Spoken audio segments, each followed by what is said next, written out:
সন্তানরা কয় পুত্রে আমি চাইতেছি তোমার এখানে জবাইটা করবো, তুমি কি কয়? পুতে ডাক দিয়ে কে আব্বা আমি রাজি আছি, তবে জবাই করার আগে আমার চোখ দুইটা বাঁধতে হবে, পা দুইটা বাঁধতে হবে, হাত দুইটা বাঁধতে হবে। আমি না আপনার ফুলা, দীর্ঘদিন পোলারে দেখেও তো শখ মিটে নাই। আমার চোখের দিকে তাকাইলে আপনার মায়া লাগতে পারে, আর মায়া লাগলে আমার আল্লাহ বেজার হয়ে যেতে পারে। বাবা আমার চোখ দুইটা বেঁধে দেন। যেই মাত্র চোখ দুইটা বেঁধে দিছি, হাত পা যখন বেঁধে দিছি, এই সন্তান আবার তার আব্বার ডাক দিয়া কয়, বাবা ও বাবা আমার হাতের বাঁধন খুলে দেন, আমার পায়ের বাঁধন খুলে দেন, আমার চোখের বাঁধন খুলে দেন। কয় কেন? কয় আপনি যদি আমার হাত পা বান্দা জবাই করেন, কিয়ামত পর্যন্ত মানুষ আপনারে বলবে ইসমাইল রাজি ছিল না, রাজি থাকলে হাত পা বাঁধলো কেন? নিঃসন্দেহে সন্তান রাজি ছিল না, আপনাকে অপবাদ দিতে পারে। ও বাবা হাত পা খুললা দেন, চোখ দুইটা খুললা দেন, মানুষে যেন বলে আমি স্ব-ইচ্ছায় আল্লাহকে রাজি করতে যাইয়া তলোয়ারের নিচে আমি গলা পেতে দিয়েছি। এরপরে সন্তানের বাঁধনগুলা খুলে দিল, হাতের বাঁধন খুলে দিয়েছে, পায়ের বাঁধন খুলে দেওয়ার পর এবার ইব্রাহিম আলাইহিস সালাম কয়ে বাবা শুইয়া যাও। ফালাম্মা আসলামা ওয়া তাল্লাহু লিল জাবিন,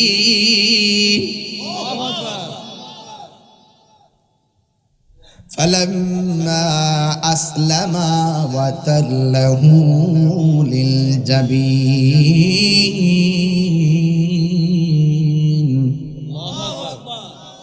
বাবাও রাজি, পোলায়ও রাজি, সুবহানাল্লাহ কোনে গেলে, আর আসমানটা থর থর করে কাঁপতেছে। কি হইতেছে? বাবা হইয়া সন্তানের গলায় ছুরি চালাইব, এটা কেমন ইতিহাস? এবার সন্তানটার মাটির মধ্যে শুয়াইল। ও বন্ধু, ফালাম্মা আসলামা ওয়া তাল্লাহু লিল জাবিন,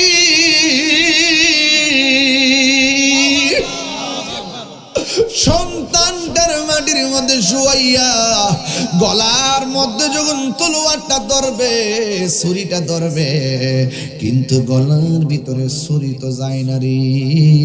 পাথরে টাচ করলে পাথর ফেটে যায়, কিন্তু গলার মধ্যে ধরে না। ইব্রাহিম নবী ছুরিরে ডাক দিয়ে, ছুরিরে গলা কাটস না কেন? ইব্রাহিম নবীরে ছুরি ডাক দিয়ে কয়, আপনি আমার বলতেছেন একবার ছুরি কাটার জন্য, আর আমি নির্দেশ পাইতেছি শতবার, খবরদার আমার জবিহুল্লাহর গলায় কিন্তু টাচ করিস না। আল্লাহু আকবার না কেন? দেখেন এবার যখন এইভাবে কয়, লাস্ট যখন দুইবার দেওয়ার পর তৃতীয়বার একদম চূড়ান্ত, এবার যেই মাত্র চূড়ান্ত ছুরিটা চালাইব, ওই মুহূর্তে আমার আল্লাহ ডাক দিয়া কয়, জিব্রাইল ও জিব্রাইল। জিব্রাইল আলাইহিস সালামের জীবনে কয়েকবার দ্রুত গতিতে আসছে। একবার হলো ইউসুফ আলাইহিস সালামকে তার 10 ভাই মিল্লা যখন কূপের মধ্যে ফেলে দিয়েছে, আল্লাহ ডাক দিয়ে, ও জিব্রাইল আমার ইউসুফ কুয়ার পানির সাথে বডিটা লাগার আগে তোমার পাখাগুলো পানির নিচে বিছাইয়া দিয়া আমার ইউসুফের জন্য বাড়ি বানায়া দাও। দ্বিতীয়বার হলো, দ্বিতীয়বারটা পরে, কিন্তু আগে কইতাছে আর কি, ইব্রাহিম আলাইহিস সালাম বলে দ্বিতীয়। এরপর বোঝার জন্য বলছি, উহুদের জমিনে যখন আমার নবী যখন দন্ত মুবারক ভাঙলেন, মাথা মুবারকের উপরে যখন হেলমেট ঢুকে গেছে, আর রক্ত মুবারক গুলো বায়া বায়া এই দিক দিয়ে যখন পইরা, যে এই মাত্র দাড়ি মুবারক থেকে রক্ত মুবারকের ফোঁটাটা ঝরে গেছে, আল্লাহ ডাক দিয়ে, ও জিবরাইল যাও যাও আমার বন্ধু নবীর দন্ত মুবারকের রক্ত মুবারক জমিনে পড়ে যাচ্ছে। একটা ফোঁটা মুবারক যদি জমিনে পড়ে কিয়ামত পর্যন্ত এই জমিনে কোনো গাছপালা হবে না। তাড়াতাড়ি যাইয়া আমার বন্ধু নবী রক্ত মুবারকটা হাতে নিয়ে নাও। জিবরাইল সাল্লাম তৃতীয়বার যে আসলেন দ্রুত গতিতে আমার নবী রক্ত মুবারকটা নেওয়ার জন্য। আর তৃতীয়বার হলো ইব্রাহিম আলাইহিস সালাম যখন তিনি গলার মধ্যে ছুরি চালাইব, ছুরিটা গলায় যাওয়ার আগে আল্লাহ বলে, হো জিবরাইল জান্নাত থেকে একটা দুম্বা লইয়া আমার ইব্রাহিমের কাছে যাও। এবার ওই দুম্বাটা লইয়া রওনা হইছে। আসমান থেকে জিবরাইল সাল্লাম যখন সন্তানের গলার মধ্যে ছুরি চালাইব, ওই জিবরাইল সাল্লাম উপর দিকে ডাক মেরে কয় আল্লাহু আকবার, আল্লাহু আকবার। ইব্রাহিম আলাইহিস সালাম সেটা শুনলেন, শুনে বলতেছেন লা ইলাহা ইল্লাল্লাহু আল্লাহু আকবার, আল্লাহু আকবার, আল্লাহু আকবার। আর সন্তান ছুরির নিচে তাকিয়ে কয় আল্লাহু আকবার ওয়ালিল্লাহিল হামদ। এই তাসবিহ এখনো আয়াম্মে তাশরিক আছে না নাই? এখনো আমাদের মাঝে আছে না নাই? এই কুরবানিতে পড়তে হয় কি হয় না? এই ফরজ নামাজের পরে আমরা এই তাসবিহ প্রতি ফরজের পরে পড়তে হয় কি হয় না? পুরুষ পড়বে জোরে জোরে, মহিলা পড়বে আস্তে আস্তে। এটা পড়া হলো ওয়াজিব রে বাজান। রাস্তার মোড়ে যাওয়ার সময় এটা পড়বেন, ঈদগার ময়দানে পড়বেন আল্লাহু আকবার, আল্লাহু আকবার, লা ইলাহা ইল্লাল্লাহু আল্লাহু আকবার, আল্লাহু আকবার ওয়ালিল্লাহিল হামদ। এটা তাসবিহটা পড়বেন ইনশাআল্লাহ। বন্ধুগণ, এবার ইব্রাহিম আলাইহিস সালাম যখন হযরত জিবরাইল আলাইহিস সালাম যখন দুম্বা লইয়া যাচ্ছে আর তাসবিহ তিনজনের মধ্যে যখন একটা জিকিরের ঢেউ উঠে গেছে, ওই মুহূর্তে আমার আল্লাহ ডাক দিয়া কয় ওয়ানাদাইনাহু আইয়া ইব্রাহিম قد صدقت الرؤيا إنا كذلك نجزي المحسنين وناديناه أن يا إبراهيم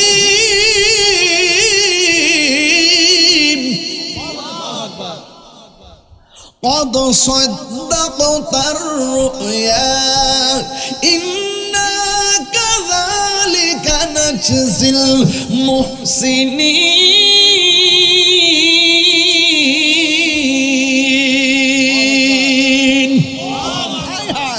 আল্লাহ বলে ও ইব্রাহিম قد صدقت الرؤيا,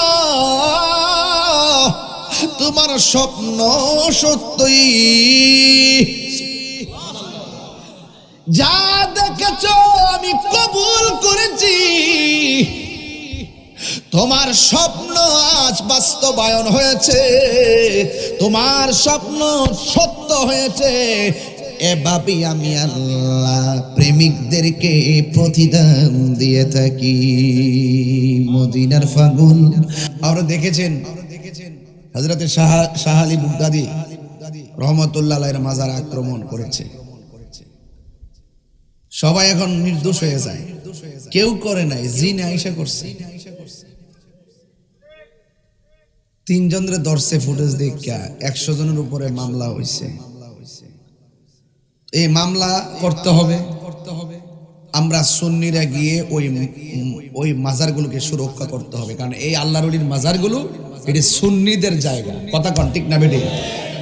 এগুলো আমরা আমাদের সুন্নিরা ওলি আল্লাহদের দরবারকে বুলন্দ করতে গিয়ে জানে মালে শ্রম দিয়ে জিয়ারতের পরিবেশ করে আমরা এটা তুলে ধরেছি।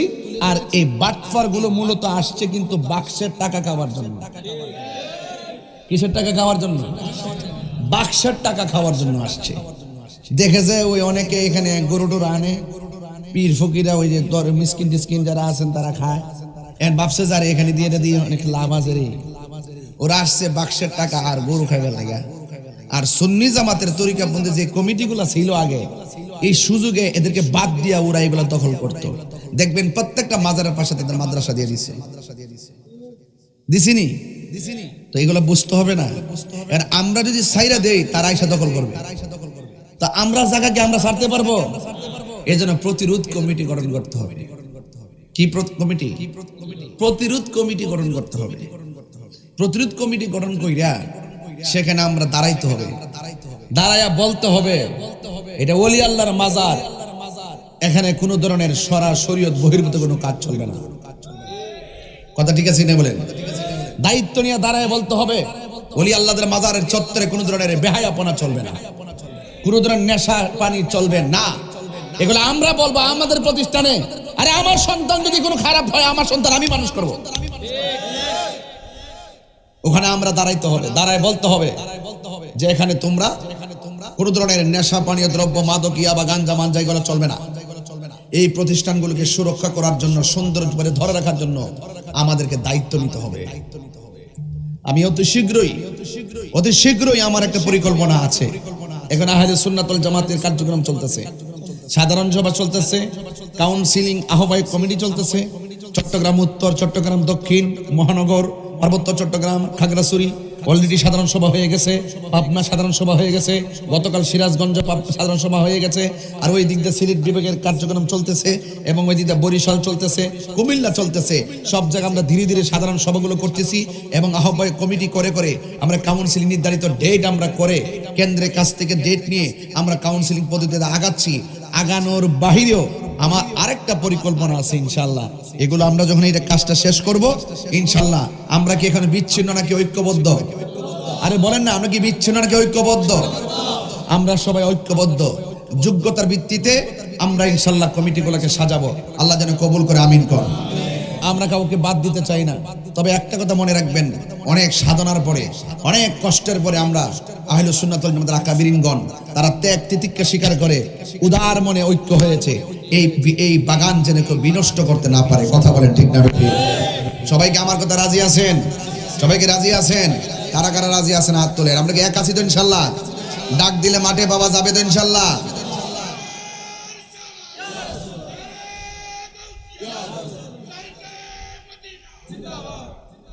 আল্লাহ কবুল করুক, আমিন কর।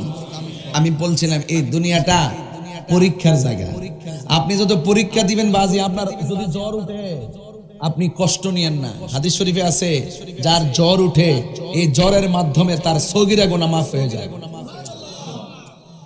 জানা দরকার আছে না? অস্থির হওয়া যাবে না। জ্বর দিছে আল্লাহ, তুমি পছন্দ করে দিছো, জ্বরের মাধ্যমে সগীরা গুনাহ মাফ হয়ে যায়। আপনার ডায়রিয়া হয়েছে, ডায়রিয়া হওয়ার পরে মারা গেছেন আপনি, হাদিস শরীফে বলতেছে যে ব্যক্তি ডায়রিয়া হয়ে মারা যায় তার আমল নামা শহীদের মর্যাদা দান করে দিয়েছে। আপনার সন্তান পানিতে পড়ে মারা গেছে, আল্লাহ বলছে পরীক্ষা চলতেছে, পানিতে পড়ে মারা গেছে, আল্লাহ পাকের হাবিব বলতেছেন তার আমল নামায় শহীদের শাহাদাতের মর্যাদা দিয়ে দিবে। এটা শহীদি মরণ। তো বুঝতে পেরেছেন? এই জন্য চিন্তা, একটা মহিলা ডেলিভারি হয়, আপনাদের এলাকার নাম নাকি? শুলকাটা। এই শুলকাটাতে অনেক মা বোন প্রেগনেন্সি আছে না, গর্ভবতী আছে না? এমন অনেক ঘটনা, আল্লাহ না করুক, এমন অনেক ঘটনা তো ভাই আছে যে তারা প্রেগনেন্সিতে পেটে ব্যথা হয়, একদম ঘরের ভিতরে থেকে বের করে ডাক্তার কাছে নেওয়ার পথে ডেলিভারি কেসে রাস্তায় মারা যায়, অথবা ঘরে মারা যায়। এমন লোক আছে না? আল্লাহর হাবিব বলতেছেন যারা ডেলিভারি কেসে যে মহিলাটা মারা যায়, আল্লাহ পাক তার আমল নামায় শাহাদাতের মর্যাদা দান করতেন। আরো বড় করে কোন সুবহানাল্লাহ কোন গেল। এই কথাগুলো খুব জরুরি না? এজন্য আল্লাহ বলছেন যে লা তাকনাতু মির রাহমাতিল্লাহ, তোমরা আমার রহমত দিকে নিরাশ হয় না। আমি তোমাদেরকে যদি অসুস্থতা দেই, মনে করবে এটা রহমত। কি দেই? রহমত। শুধু ধৈর্য ধারণ করো। তোমাদের সম্পদ দিছিলাম, আমি নিয়ে গেছি, এটা পরীক্ষা, ধৈর্য ধারণ করো। তোমাদেরকে আমি ভয়ের মাধ্যমে পরীক্ষা করব, নুকসানের মাধ্যমে পরীক্ষা করব, এবং তোমাদেরকে আমি সম্পদের নুকসান দিই, ওয়ালা নাবলুওয়ান্নাকুম বিশাইইন মিনাল খাউফি ওয়াল, ভয় ভীতির মাধ্যমে পরীক্ষা করব। ঠিক না? একের পর এক আমি পরীক্ষা, সব পরীক্ষা যদি তোমরা ধৈর্য ধারণ করে থাকতে পারো, তাইলে মনে করো তোমাদের কপালে জান্নাত আছে। তাইলে আমরা কি হতাশ হব? আমরা কি হতাশ হব? তবে একটা কথা মনে রাখবেন, সব পুরস্কার পাইতে গেলে একটা জিনিস আপনার লাগবে, ওয়ালা তাহিনু ওয়ালা তাহজানু ওয়া আনতুমুল আলাউনা ইন কুনতুম মুমিনিন। নিরাশ হয়ো না, হতাশ হয়ো না, বিজয় তোমাদেরই হবে যদি তোমরা মুমিন হতে পারো। তা আমরা কি মুমিন না মুনাফিক? মুমিন না কাফের?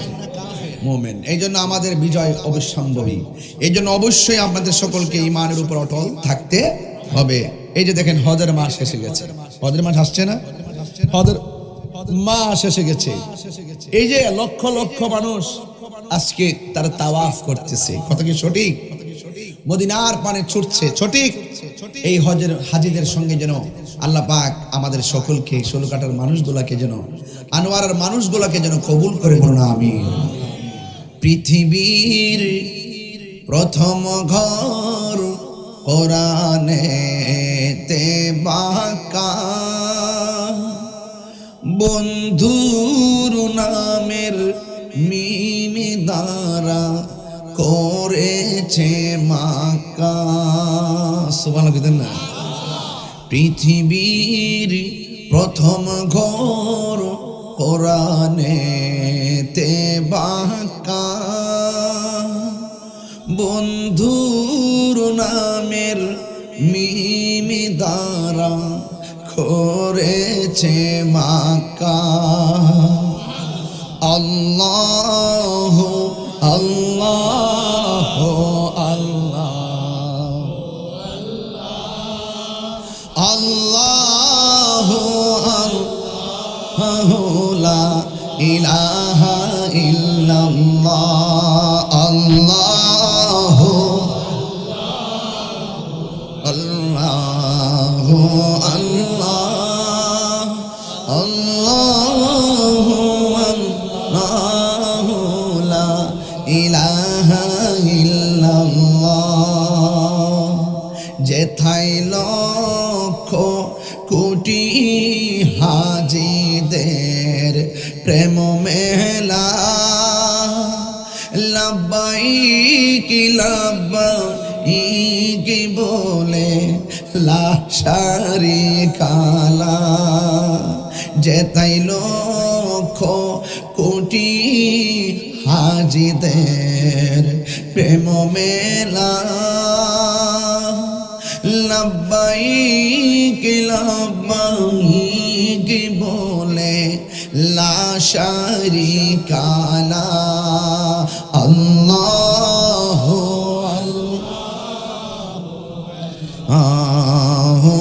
আল্লাহ আল্লাহ লা ইলাহা ইল্লাল্লাহ। পৃথিবীর প্রথম ঘর কোরআনেতে বাঁকা, বন্ধুর নামের মিম দ্বারা করেছে মাকা। আল্লাহ মাশাআল্লাহ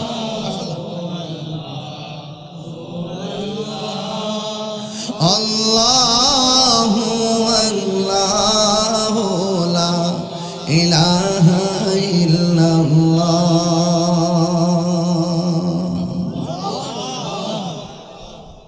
শান্তি লাগেনি?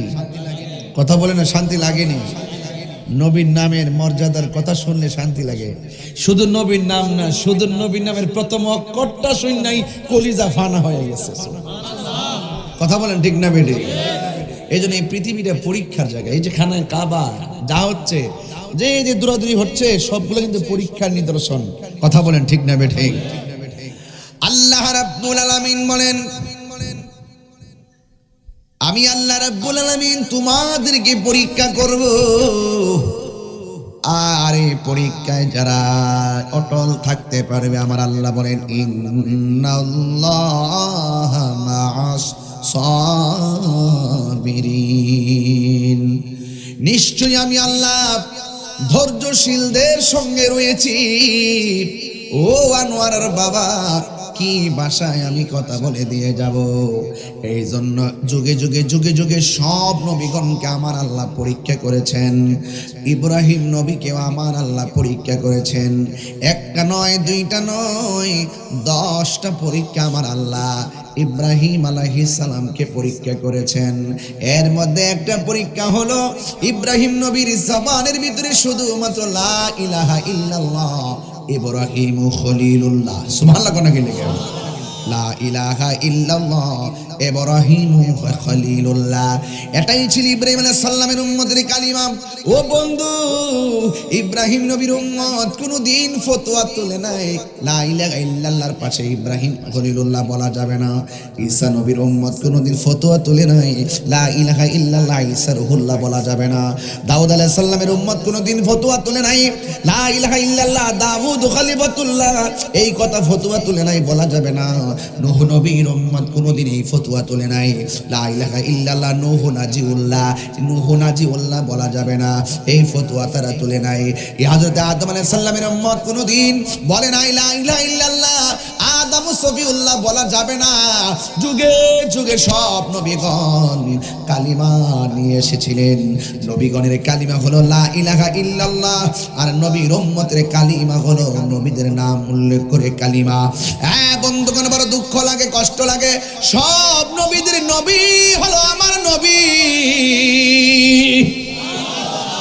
কেমন নাফরমান আমরা হয়েছি! আমরা বলতেছি লা ইলাহা ইল্লাল্লাহ মুহাম্মাদুর রাসূলুল্লাহ লেখা যাবে না, এই কথা বলে এমন কিছু মৌলবী আনোয়ার জমিনে আছে না নাই? এই মসজিদের ভিতরে এক পাশে আল্লাহর নাম আর এক পাশে নবীর নাম লেখা নাকি যাবে না? এই মসজিদের ভিতরে লা ইলাহা ইল্লাল্লাহ পাশে মুহাম্মদ রাসূলুল্লাহ নাকি লেখা যাবে না? এইভাবে ফতোয়া তুলে সব নবীদের উম্মতরা নবী সম্পর্কে এমন আপত্তি তুলে নাই, যেই আপত্তি বর্তমান শেষ জামানায় আমার নবীর উম্মতের মধ্য থেকে কিছু মুনাফিক উম্মতরা আপত্তি তুলতেছে। আপনারা জবান খুলে বলুন, লা ইলাহা ইল্লাল্লাহর পাশে আমার নবীর নাম লেখা জায়েজ আছে না না? কেমনে? আল্লাহ বলে আদম তুমি সারা জীবন আমার কাছে বলেছো রব্বানা যালামনা আনফুসানা ওয়া ইল্লাম তাগফির লানা ওয়া তারহামনা লানাকুনান্না মিনাল খাসিরিন। এরপর আল্লাহ মাফ করে নাই। শেষ পর্যন্ত আদম নবীকে আল্লাহ তোমার আরশের ডান পাশে তোমার নাম দেখলাম, বাম পাশে তোমার বন্ধুর নাম দেখলাম, এই নামের উসিলায় তুমি আমার মাফ করে দাও। আল্লাহ ডাক দিয়া বলে আদম তুমি যদি আরো আগে যদি ওই নামের দোহাই দিয়া মাফ চাইতা আমি তোমার মাফ করে দিতাম। আর সে আজিমের ভিতরে আল্লাহ নামের পাশে আমার নবীর নাম আছে না নাই? আহা, কেমন আদম সন্তান তোরা হইলি, বাপের কত মানুষ না? বাপের কত? আমাদের আদি পিতা কেডা? আদম আলাইহিস সালাম। আদি পিতা কে? মুসলমানদের জাতির পিতা কে? ইব্রাহিম ও খলিলুল্লাহ। আর আমার নবী হলো রূহানি পিতা। যদি বলুন না সুবহানাল্লাহ। এই জন্য আমার যুবক ভাইরা, আমি আপনাদের খেদমতে ছোট একটা টাচ দেই, হাকিকত। আমি যদি প্রশ্ন করি, এ আনোয়ারার মানুষ, চুল কাটার মানুষ, আপনারা জবান খুলে বলুন আদম নবীর আব্বার নাম কি? বলবেন হুজুর আদম আলাইহিস সালামের আব্বার নাম নাই। যদি বলি মা হাওয়া আলাইহিস সালামের আব্বার নাম কি? বলবেন নাই। আদম নবীকে আমার আল্লাহ দুনিয়ার জমিন থেকে মাটি নিয়ে আদম আলাইহিস সালামকে বানালেন। আদম নবীর আব্বা নাই, হাওয়া আলাইহিস সালামের আব্বা নাই। এখন আমি আপনাদেরকে বলতে চাই, আদম নবী আগে নাকি আমার নবী আগে? নবী আগে। সুবহানাল্লাহ কইতেন না?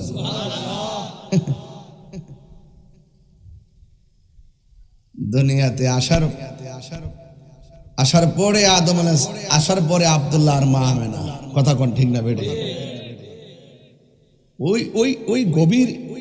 ওই গভীর জায়গা কেউ ডুব দেয় না, ডুব দেয় না। সিন্নি খাইলা কার দ্বারা মোল্লা সিন্না না। ওই নবীর সম্মান কতটুকু বোঝাচ্ছি। হযরত ইব্রাহিম আলাইহিস সালামকে 10টা পরীক্ষা করলো। একটা পরীক্ষা হলো বাঘের খাঁচার ভিতরে ইব্রাহিম নবীকে ঢুকাইয়া দেওয়া হলো। আপনারা জবান খুলে বলেন, খোদার তো বাঘ যদি মানুষ খায়, মানুষ পায়, মানুষকে আদর করে নাকি খায়? আরো জোরে কন। এবার হযরত ইব্রাহিম আলাইহিস সালামকে বাঘের খাঁচার ভিতরে ঢুকাইয়া দিল। ওই মুহূর্তে বাঘে মনে মনে কয়, অনেক ক্ষুধা লাগছে, মানুষটা যেহেতু পাইছে জন্মের মতো খায়া নেই। এবার খাঁচার ভিতরে ইব্রাহিম নবীকে ঢুকাইয়া বাহির দিক দিয়ে তালা মেরেছে। আপনারা জবান খুলে বলুন, ডানে বিপদ, বামে বিপদ, সামনে বিপদ, পিছনে বিপদ, যার কেউ নাই তার কে আছে? আরো জোরে করে কে আছে?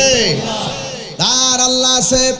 এবার ইব্রাহিম নবী আল্লাহর ডাক দিয়া কয়, আল্লাহ, ও আল্লাহ,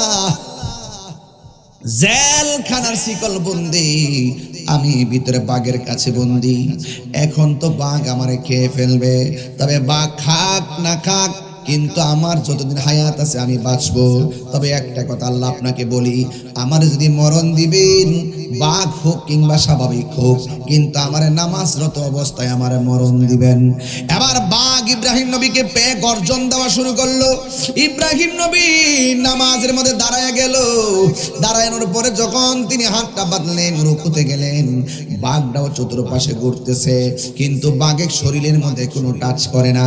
ইব্রাহিম আলাইহিস সালাম রুকুর মধ্যে গিয়েছেন, ওই রুকুর মধ্যে যাওয়ার পরে ঘাড়ে ধরতে চাইছে, এরপরও বাঘে ঘাড়ে ধরে নাই। আবার তিনি যখন বৈঠকে বসলেন, বাঘের সামনে দিক দিয়ে এইভাবে দুইটি পা তুলে বসে আছে, ইব্রাহিম নবীকে খেয়ে ফেলবে। কিন্তু ওই মুহূর্তে বাঘে ইব্রাহিম নবীর চেহারা দিকে তাকায় রইছে। ইব্রাহিম নবী মনে মনে ভাবতেছে, বাঘ মনে হয় পজিশন নিতেছে আমাকে ধরার জন্য। এবার ইব্রাহিম আলাইহিস সালাম আল্লাহর কাছে জন্মের মতো দুইটা হাত বাড়ায়া আল্লাহর কাছে ফরিয়াদ করেন। ওই মুহূর্তে ইব্রাহিম নবী চোখের পানি ফেলে কান্না করে আর নমরুদ তাকায়া দেখতেছে, ইব্রাহিম নবী যেমন কাঁদতেছে, বাঘেও সামনে দুইটা পা বাড়াইয়া চোখের পানি ফেলে কাঁদতেছে।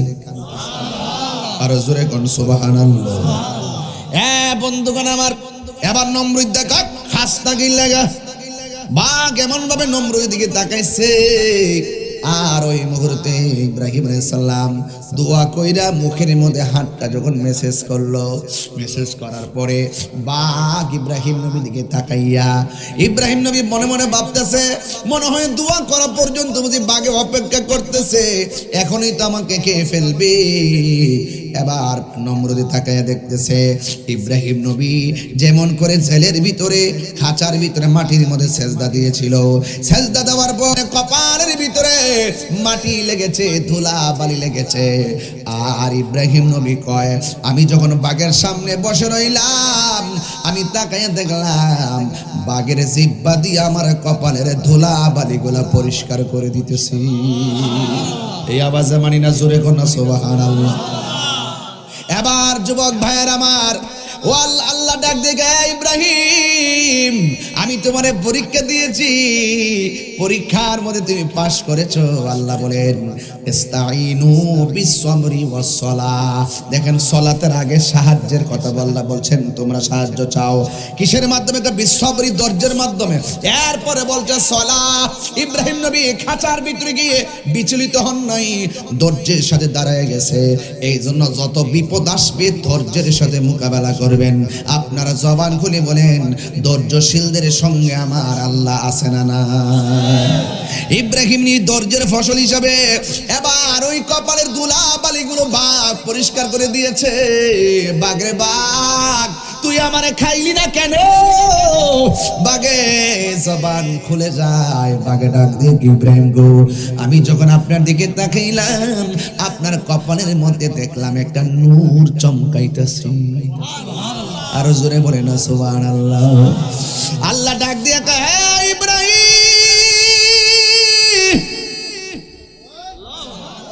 আয় হায়, হে ইব্রাহিম, মুসা নবী রে তোর পাহাড়ে গ্রাস করে নাই, তার মাঝে ছিল আমার হাবিবুল্লাহর নূর মুবারক। ও ইব্রাহিম, তোমাকেও বাঘে ধরে নাই, বাঘে পরিশন খুইজা যখন তোমার দিকে তাকাইছে, তোমার কপালের ভিতরে আমার নূর মুবারক হলো আক্রমণ থেকে বাঁচার উসিলা। আল্লাহু আকবার।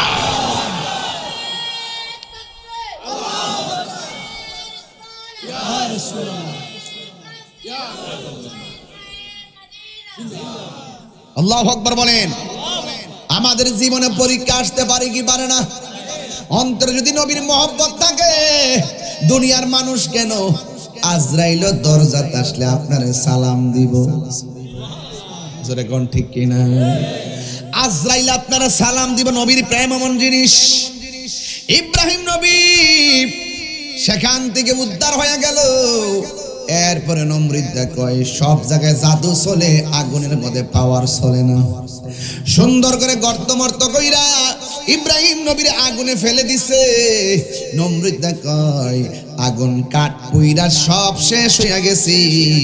আমি তাকায় দেখলাম হযরতে ইব্রাহিম নবীর গায়ের পশমের ভিতরে একটা আগুনের টাচও লাগে নাই। এই 2 নম্বর সবচাইতে বড় পরীক্ষা। লম্বা হয়ে যায় ওয়াজ, একটু ওয়াজটা লম্বা হলে কি অসুবিধা পাবে? মানে সমস্যা হইব নাকি? না এই যে একের পর এক একটা শুরু হয়ে যেতেছে, এটা তো লাস্টে মূল কথা যেতে পার না। একটু আওয়াজ করে কোন আল্লাহু আকবার কর। এই পরীক্ষা দিতে আমরা রাজি আছি কিনা দেখি তো, হাত তুলে দেন তো দেখি কে কে রাজি আছেন। ইনশাল্লাহ এই মুহূর্তে ডাক দিলে কি মাঠে পাওয়া যাইব ইনশাল্লাহ। যে কোনো মুহূর্তে আগামীর প্রত্যেকটা প্রোগ্রাম কিন্তু হবে মহাসমুদ্র ইনশাল্লাহ। হাত তুলে বলো ঠিক কিনা বলো। প্রত্যেকটা প্রোগ্রাম হবে মহাসমুদ্র ইনশাল্লাহ। আমরা বিচ্ছিন্ন নয়, আজ আমরা ঐক্যবদ্ধ। কথা বলেন ঠিক কিনা?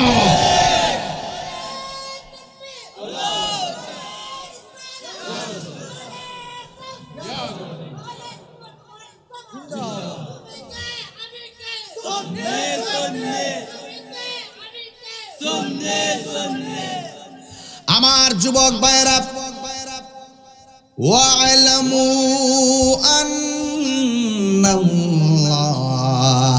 মা'আল মুত্তাকিন। আল্লাহ রাব্বুল আলামিন বলেন, জেনে রাখো তোমাদের সাথে কেউ নাই।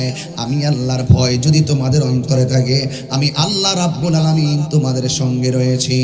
আল্লাহ রাব্বুল আলামিন অন্যত্র বলেছেন, আল্লাহু ওয়ালিয়ুল্লাযীনা আমানু ইউখরিজুহুম মিনাজ যুলুমাতি ইলান নূর। আপনারা জবান খুলে বলেন, অন্ধকার থেকে আলোর পথে নেওয়ার মালিক কে? ইব্রাহিম নবী শুধুমাত্র পরীক্ষা পরীক্ষা পরীক্ষা, শেষ পর্যন্ত বয়স অনেক বেশি, সন্তানও নাই। আল্লাহর কাছে বলছে, আল্লাহ রাব্বি হাবলি মিনাস সালিহিন।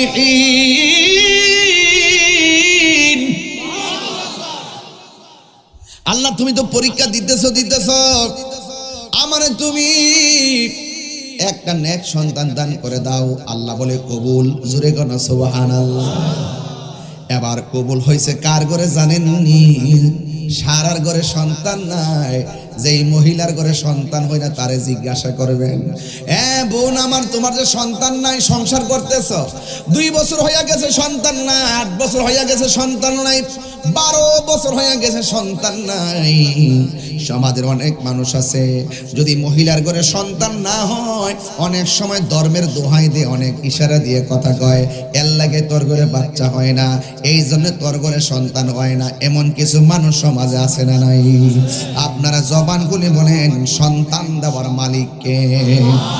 ওই মহিলা উত্তর দিবে, ও বোন, তোমার ঘরে 6 বছর হয়ে গেছে সন্তান হয় না, তুমি কি ছেলে সন্তান চাও না মেয়ে সন্তান চাও? যার ঘরে সন্তান হয় না সে উত্তর দিবে জানেননি? সে উত্তর দিবেন, ও বোন আমার, ছেলে বুঝি না, মেয়ে বুঝি না, আতর বুঝি না, ল্যাংরা বুঝি না, বোবা বুঝি না। আল্লাহ যদি আমার যে কোনো একটা সন্তান দিত, তাইলে সমাজের কলঙ্কের হাত থেকে আমি শান্তি পাইতাম। আপনারা জবান খুলে বলেন, সন্তান দেওয়ার মালিক কে? হাজরা আলাইহিস সালামের ঘরে আল্লাহ পাক একটা সন্তান দিলেন। বহুত বছর পরে শেষ বয়সে সন্তান একটা দিছে। আর মাঝখান দিয়ে আগুনে জেলে ফেলায় অনেক পরীক্ষা করছে। সারাকে নিয়ে আর একটা পরীক্ষায় পড়ছিল, কিন্তু হাজারার ঘরে যখন সন্তান হয়েছে, আল্লাহ রাব্বুল আলামিন আর একটা পরীক্ষার ইশারা করলেন। আল্লাহ রাব্বুল আলামিন ডাক দিয়ে বলে, হে ইব্রাহিম, তোমার ঘরে সন্তান ছিল না, আপনারা বলেন সন্তান দেওয়ার মালিক কে? আমি আল্লাহ তোমার দোয়া কবুল করেছি, তোমাকে সন্তান দিয়েছি, কিন্তু আমি আল্লাহর নির্দেশ হলো এই সন্তান তুমি এমন একটা জায়গায় নিয়ে যাইবা যেই জায়গার ভিতরে কোনো মানুষ নাই, যেই জায়গার ভিতরে কোনো পাক পাখালি নাই, যেই জায়গার ভিতরে কোনো ধরনের গাছ গাছালি নাই, এমন নীরব একটা জায়গায় চলে যাবে, নীরব একটা জনমানবহীন শূন্য জায়গায় তুমি চলে যাবে। এই মুহূর্তে যদি আমি কাউকে বলি, এ ভাই আমার, একটা ভাঙ্গা ভাঙ্গা কবরে যাইয়া রাতের বেলা সারা রাত বসে থাকেন, আপনি বলবেন পারবো না। বিশ্ব হুজুর কইছে, কয় না পারবো না।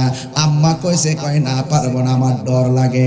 এমন একটা নীরব জায়গায় ইশারা পাইলে অনেকে যাইতে চাইবো না, কিন্তু হুকুম যখন হবে আল্লাহর, এখানে কেউ ভয় করে না। আপনারা জবান খুলে বলেন, রক্ষা করার মালিক কে? যুবক ভাইয়েরা আমার, আল্লাহ রাব্বুল আলামিন কয়, ইব্রাহিম তোমার সন্তান নিয়া নিবিড় অরণ্যে একাকী নীরব জনমানবহীন শূন্য জায়গায় তুমি চলে যাও। এবার হাজরা আলাইহিস সালামকে সাথে লইয়া, এবার সন্তানটার সাথে নিয়ে ছোট বাচ্চা এমন ভাবে তিনি চলে গেছে। ওই জায়গার ভিতরে যাওয়ার পর ডানে কোনো মানুষ নাই, বামে কোনো মানুষ নাই, সামনে কেউ নাই, পিছনে কেউ নাই। ও বন্ধু, মস্কের ভিতরে শুধুমাত্র অল্প খাবার, শুধুমাত্র অল্প খাবার, শুধুমাত্র অল্প পানি, কিন্তু কেমনে এইগুলো দিয়ে তিনি কাটাবেন? এই কথা বলে তিনি জনমানবহীন শূন্য একটা জায়গায় চলে গেছে। জায়গায় গিয়ে বসতে দেরি, কিছুক্ষণ পরে ইব্রাহিম আলাইহিস সালাম তার স্ত্রী হাজরাকে ডাক দিয়ে বলেন, হাজরা, আমি তোমাকে ঘর থেকে বের করে নিয়ে এসেছি, এখানে কোনো মানুষ নাই, কেউ নাই, যার কেউ নাই তার কে আছে? ইব্রাহিম আলাইহিস সালাম কয়, হাজরা, আমি চলে যাওয়া লাগবে, তোমাকে এখানে এমনি রেখে যাব, আমি এখান থেকে চলে যাওয়া লাগবে, তুমি তোমার সন্তান নিয়ে তুমি এখানে বসে থাকবে।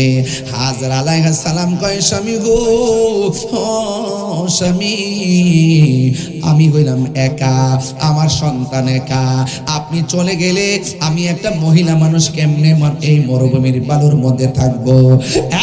স্বামী, খাবার অল্প, শেষ হয়ে গেলে আমি খাবার আনবো কোথায় থেকে? ইব্রাহিম আলাইহিস সালাম বলেন, না না, কিছু করার নাই, আমাকে যাওয়াই লাগবে। এবার হাজরা আলাইহিস সালাম বলেন, হ্যাঁ স্বামী, আপনি কি আপনার নিজের মন গড়া যাইতেছেন নাকি অন্য কোনো ইশারায় যাইতেছেন? ইব্রাহিম আলাইহিস সালাম বলেন, হাজরা, আমি আমার মন গড়া যাই না গো, আমারে হুকুম করেছে একজন, জবান খুলে বলুন তিনি কে? পৃথিবীর মানুষ।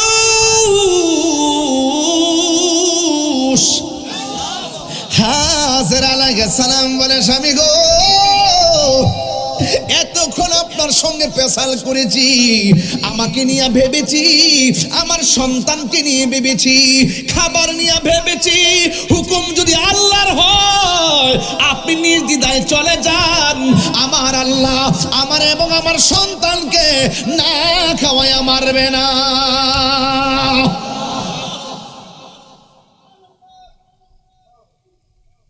রিজিকের মালিককে।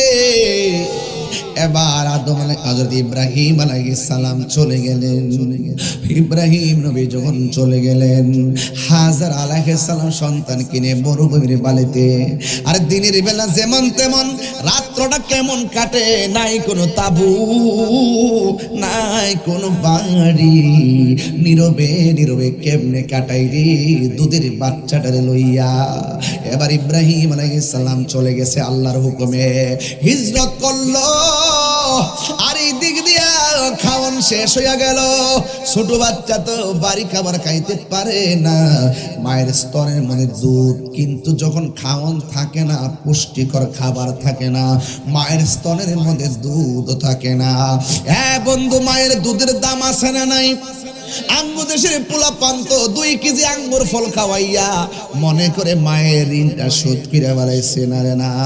তুমি মায়ের দুধ যে পান করেছো, মায়ের 1 ফোঁটা দুধের দামও শেষ হয় না রে। মায়ের 1 দাম দুধের দাম কাটিয়া গায়ের চাম, পাপ পশু বানাইল ঋণ শোধ হবে না। এমন দরদি ভবে কেউ হবে না আমার মা গো, এমন দরদি ভবে কেউ হবে না আমার মা গো।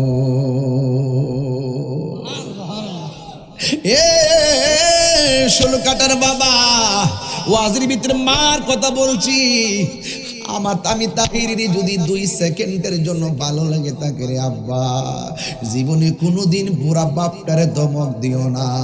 তোমার বুড়া বাপটা তোমার জন্য বস্তা টানতে টানতে টেনশন করতে করতে দাড়ি ফাইটে গেছে, নাইলে তোমার বাপের কিন্তু দাড়ি পাকার বয়স হয় নাই। তোমার বাবা তোমার জন্য বস্তা টানতে টানতে কোমরের হাড় ক্ষয় হয়ে গেছে, কিন্তু তোমার বাবার কিন্তু হাড় ফাঁকা হওয়ার বয়স হয় নাই। পিঠের দ্বারা বেদনা করে, চোখের গোড়া বইলা গেছে, চোখের গোড়া দিয়ে পানি পড়ে। তোমার মা কিন্তু এমনিতে কষ্ট কইরা এমনিতে বুড়া হয় নাই, তোমার বাপটা কষ্ট করতে করতে বুড়া হয়ে গেছে, আর তোমার মা সংসারের বোঝা টানতে টানতে বুড়া হয়ে গেছে। এই জন্য আমার যুবক ভাইরা অনুরোধ করে বলি রে, এই পৃথিবীর মধ্যে সারা দুনিয়া ঘুরে যদি বলি সব মানুষের মধ্যে তুমি কারে 1 নম্বর রাখবা? পৃথিবী ঘুরে এসে আমার কাছে বলবা হুজুর কত জায়গাত গেছি, নিজের খাওয়ানোর চিন্তা আগে করে, কিন্তু মায়ের কাছে ছিলাম, মা নিজের খাবারের চিন্তা করে নাই, নিজের কষ্টের চিন্তা করে নাই, না খাইয়া আমারে খাওয়াইছে। এই জন্য পৃথিবী ঘুরার পুরো দেখবা মায়ের তুলনা কেবল মাত্র মা। কথা কোন ঠিক না? জান্নাতের চাবি আমার মা, মা গো জান্নাতের চাবি আমার মা, জান্নাতের চাবি আমার মা, মা গো জান্নাতের চাবি আমার মা। মা যার বেঁচে নাই তার মতো দুঃখী নাই, মা যার বেঁচে নাই তার মতো দুঃখী নাই, খালা ফুফু মায়ের মতো না মা গো জান্নাতের চাবি আমার মা, মা গো জান্নাতের চাবি আমার মা, জান্নাতের চাবি আমার মা, মা গো জান্নাতের চাবি আমার মা। মার কথা বলছিলাম, মা মার তুলনা কেবলমাত্র মা। হাজারা বলেছি ঘরের ভিতরে পানি নাই, খাওয়ান নাই, কোনো কিছুই নাই, জিহ্বাটা শুকাইয়া গেছে, খাওয়ানোর অভাবে স্তনের দুধ শুকাইয়া গেছে।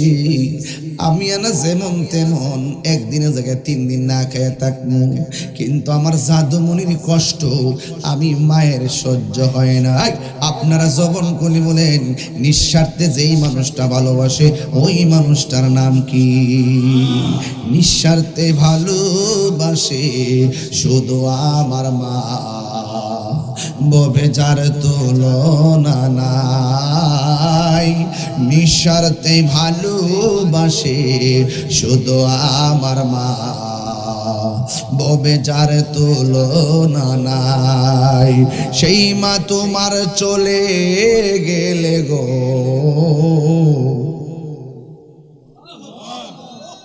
সেই মা তোমার চলে গেলে সার হইব কান্দন, এই জগতে কেউ হবে না মায়েরই মতো, এই জগতে কেউ হবে না মায়েরই মতো। মা তোর আপন কইর যতন, মা তোর আপন কইর যতন, মা অমূল্য ধন, এই জগতে কেউ হবে না মায়েরই মতো, এই জগতে কেউ হবে না মায়েরই মতো।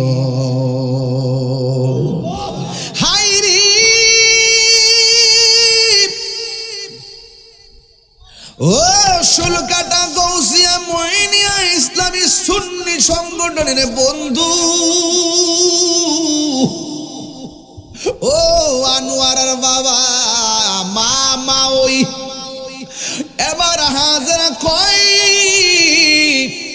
আমার স্তনের মধ্যে দুধ নাই, আমার জাদুমণি কান্দি গলা শুকাইয়া গেছে। হঠাৎ করে তাকাইয়া দেখে সামনে ঝর্ণার মতন পানি উতলাইতেছি। শাড়ি কাপড়টার মাটির মধ্যে খেসাইয়া দৌড় দিছে, পানির ফুয়ারা দিকে দৌড় দিছে, একটা পাহাড়ে দৌড় দিছে। পাহাড়ের নাম হলো সফা। যাইয়া দেখে রৌদ্রের আলোর কারণে, তাপের কারণে বালুগুলা চিকচিক করতেছে, মূলত পানি না, মার মনটা ভাঙ্গা গেছে। হঠাৎ কইরা নিরাশার আশা করে সামনে তাকাইছে, সামনে তাকাইয়া দেখে আবার পানিগুলা ফোয়ারার মতো উঠতেছে, ঝর্ণার মতো উঠতেছে। আওলাকে সে পাগল বেশে শাড়ির কাপড়টা মাটিতে কেসরাইয়া দৌড় মারছে। যায়া দেখে সেই পাহাড়ের মধ্যে বালুগুলা রৌদ্রের কারণে চমকাইতেছে, আসলে কোনো পানি নাই। ওই দিক দিয়া সন্তান মরুভূমির বালুর উপরে একটা কাপড়ের মধ্যে শুয়ে রয়েছে সন্তান, আর এই দিক দিয়ে মা একটা সাফাতে গেল, আবার মারওয়ায় গেল। এই পৃথিবীর মধ্যে অনেকগুলা নিদর্শন আছে রে বাবা, এর মধ্যে একটা নিদর্শন হলো সাফা, আর একটা নিদর্শন হলো মারওয়া। আল্লাহ রাব্বুল আলামিন কোরআনে বলেন, ইন্না সাফা ওয়াল মারওয়াতা মিন শাআইরিল্লাহ।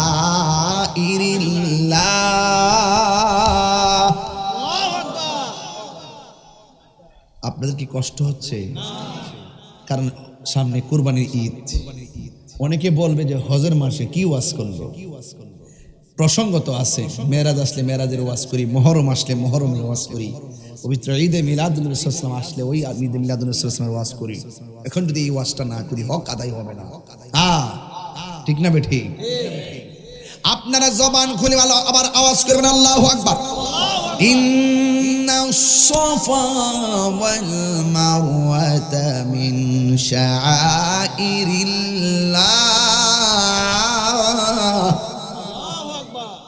আল্লাহ রাব্বুল আলামিন বলেন, নিশ্চয় সাফা এবং মারওয়া আল্লাহর নিদর্শন সমূহের মধ্যে অন্যতম নিদর্শন।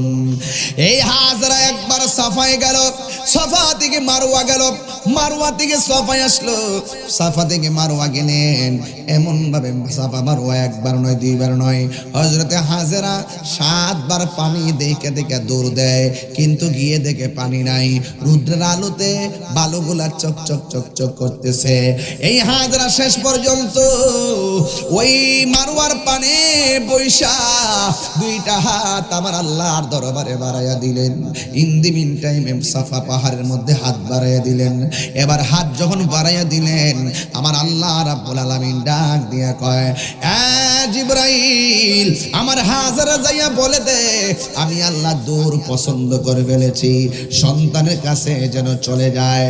একটা কথা খেয়াল করে দেখেন, এখন হাজিরা গেলে মক্কায় সাফা মারওয়া দৌড়ানো লাগে, এটা আমার আল্লাহ রাব্বুল আলামিন হাজরা দূরটাকে পছন্দ করে ফেলেছে। বুঝেননি কিছু? বন্ধুগণ আমার, এবার হাজরা একটা দৌড় দিলেন, দৌড় দিয়ে তিনি সন্তানের কাছে গেলেন। সন্তানের কাছে গিয়া দেখেন ইসমাইল আলাইহিস সালাম পা দুইটারে নাড়াইতেছে। এই পা দুইটাকে যখন নাড়াইতেছে, পায়ের গোড়া দিয়ে আমার আল্লাহ পানির নিচ থেকে ঝর্ণার ধারা বাহির করে দিয়েছে। হাজার একবার ডান দিকে বান্ধে পানি বাম দিকে যায়, বাম দিকে বান্ধেই পানি সামনে যায়, সামনে বান্ধে পানি পিছনে যায়। এমন ভাবে বান দিলেন, উপর থেকে আওয়াজ আসলো, এ হাজেরা, তুমি যদি আজকে পানিকে থাম না বলতা, আমি আল্লাহ রাব্বুল আলামিন সারাটা পৃথিবী জমজমের পানি দিয়া সাজাইয়া দিতাম। ডাবের পানি দাঁড়ায়া পান করা হারাম, কূপের পানি দাঁড়ায়া পান করা হারাম, কূপের পানি দাঁড়ায়া পান করা হারাম, ওই পুকুরের পানি দাঁড়ায়া পান করা হারাম। একমাত্র একটা পানি, জমজমের পানি দাঁড়ায়া পান করা হলো সুন্নাহ। পানিটার নাম কি? জোরে কন্যা, পানির নাম কি? হাজিদের একটা জমজমের নেশা আছে না নাই? হজ থেকে আসলে মানুষ একটু পানি আশা করে, কথা কন ঠিক না বেটি? পানি পানি। বিজ্ঞানীরা বলতেছেন এই পৃথিবীর মধ্যে সবচেয়ে সুস্বাদু এবং সবচাইতে বিশুদ্ধ এবং মিনারেল ওয়াটার হলো একমাত্র মর্যাদাপূর্ণ পানি। চিৎকার মেরে কোন ঝমঝমের পানি, জোরে কোন মারহাবা। ঝমঝমের পানি সাধারণ জিনিস না। বন্ধুগণ, এবার হযরত ইসমাঈল আলাইহিস সালামের পায়ের গুড়া দিয়া ঝমঝমের পানি, এবার পানি পান করলেন। পানি যেখানে আছে মানুষও সেখানে আসে, পানি যেখানে আছে পশু পাখিও সেখানে আসে। আস্তে আস্তে সেই জায়গার ভিতরে মানুষের বসতি শুরু হয়ে গেছে। ইসমাঈল আলাইহিস সালাম ধীরে ধীরে সেই জায়গার মধ্যে বড় হইতেছে। মোটামুটি যখন চলাফেরার বয়স হয়েছে, ওই দিক দিয়ে ইব্রাহিম নবী এখনো আসে নাই। ইব্রাহিম নবী যখন ইসমাঈল আলাইহিস সালাম যখন চলাফেরার বয়স হয়েছে, ওই দিক দিয়ে ইব্রাহিম আলাইহিস সালাম আবার স্বপ্ন দেখলেন। আল্লাহ ডাক দিয়ে কয়, হে ইব্রাহিম, তুমি তোমার পছন্দের জিনিসটা কুরবানি করো। তিনি উট কুরবানি করলেন, আমার আল্লাহর পছন্দ হয় নাই। দুম্বা কুরবানি করলেন, আমার আল্লাহর পছন্দ হয় নাই। আল্লাহ ডাক দিয়ে কয়, হ্যাঁ ইব্রাহিম, তুমি তোমার সব চাইতে প্রিয়তম জিনিসটা কুরবানি করো। ইব্রাহিম আলাইহিস সালাম মনে মনে কয়, গরু কুরবানি দিলাম, আল্লাহ পছন্দ করে নাই। উট কুরবানি দিলাম, আল্লাহ পছন্দ করে নাই।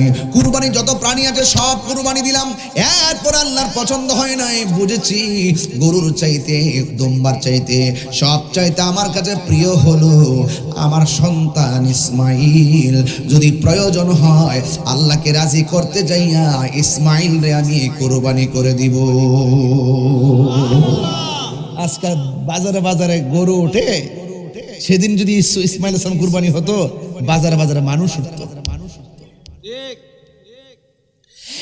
ইব্রাহিম আলাইহিস সালাম মনে মনে কয়, এখন বাড়িতে যাওয়া লাগবে। সেখান থেকে আল্লাহকে রাজি খুশি করার মন্ত্র লইয়া যখন তিনি হাজেরার কাছে আসলেন, তখন হাজেরার কাছে কেমনে বলবে? সত হইল তো মা, সন্তান কুরবানি কথা বললে মন খারাপ করতে পারে, কিন্তু মার কাছে বলে নাই, স্ত্রীর কাছে বলে নাই। কিন্তু না বইলা তিনি কখন আসছে জানেননি? ফালাম্মা বালাগা মাআহুস সাইয়া, যখন ইসমাঈল আলাইহিস সালাম চলাফেরার বয়স হয়েছে, ওই মুহূর্তে ইব্রাহিম আলাইহিস সালাম স্ত্রীর কাছে না বইলা সন্তান রেখে ডাকাইছে। সন্তান টুকিটাকি কথা বলতে পারে, মোটামুটি চলাফেরার বয়স হয়েছে। ওই মুহূর্তে সন্তানকে ইব্রাহিম আলাইহিস সালাম ডাক দিয়া বলেন, ইয়া বুনাইয়া, হে আমার বাবা, ইন্নী, অবশ্যই আমি আরা দেখেছি, ফিল মানামে, ঘুমের ঘরে স্বপ্নে, আন্নী, অবশ্যই আমি আসবাহুকা, তোমাকে জবাই করেছি। ফানজুর মাজা তারা, এই ব্যাপারে তোমার মতামত কি? আম গাছও আম ধরে, জাম গাছে জাম, যেমন বাবা তেমন সন্তান। যার পায়ের গোড়ালে দিয়া জমজমের পানি বের করে, তার ভিতরে খোদার প্রেম আছে না নাই? ডাক দিয়া বলে, ও বাবা, ফানজুর মাজা তারা, এই ব্যাপারে তোমার মতামত কি? সন্তান ডাক দিয়া কয়, ইয়া আবাতি ফাআল মা তু'মার, সাতাজিদুনি ইনশাআল্লাহু মিনাস সাবিরিন। ও বাবা, আল্লাহর পক্ষ থেকে আপনি যা আদিষ্ট হয়েছেন, মা তু'মার, যা আদিষ্ট হয়েছেন, যা নির্দেশ প্রাপ্ত হয়েছেন, আপনি তাই করেন। সাতাজিদুনি ইনশাআল্লাহু মিনাস সাবিরিন, অবশ্যই আপনি আমাকে ধৈর্যশীলদের অন্তর্ভুক্তি পাবেন। বাপেও রাজি, সন্তানেও লাগছিনি আগুন, কথা কোন ঠিক না বেনি? এবার বাবাও রাজি, সন্তানেও রাজি। ওই মুহূর্তে এবার ইব্রাহিম আলাইহিস সালাম হাজেরার কি কই শুনেন না? ডাক দিয়ে কয়, হাজেরা, অনেকদিন পরে আসছি, সন্তান নিয়ে বেড়াইতে যাবো, ঘুরতে যাবো, সন্তানটারে সুন্দর করে সাজাইয়া দাও। সন্তানটারে সুন্দর করে সাজাইয়া দিলেন। যেই মাত্র ঘর থেকে বাপ পোলাটারে লইয়া বাইরে হয়ে গেছে, ওই মুহূর্তে শয়তান ইব্রাহিম হযরতে হাজেরার কাছে আসলেন। আয়েশা ডাক দিয়া কয়, কোথায় এই সন্তানটারে বাপের হাতে তুলিয়া দিলা? তুমি জানো নি ইব্রাহিম নবী তোমার স্বামী তোমার সন্তানটারে জবাই করব। এবার হাজেরা বলে, মর্দত শয়তান, বেরিয়ে যা। এবার শয়তান মিশন ফেল হয়ে গেল। রাস্তায় যাওয়ার পরে ওই শয়তান ইসমাঈল আলাইহিস সালামকে ডাক দিয়ে বলে, এ ইসমাঈল, তুমি কোথায় যাও? তোমার বাবা তোমার জবাই করে ফেলবে।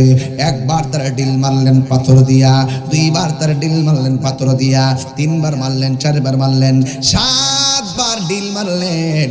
এই ডিল মারাটা আল্লাহর কাছে পছন্দ হয়ে গেছে।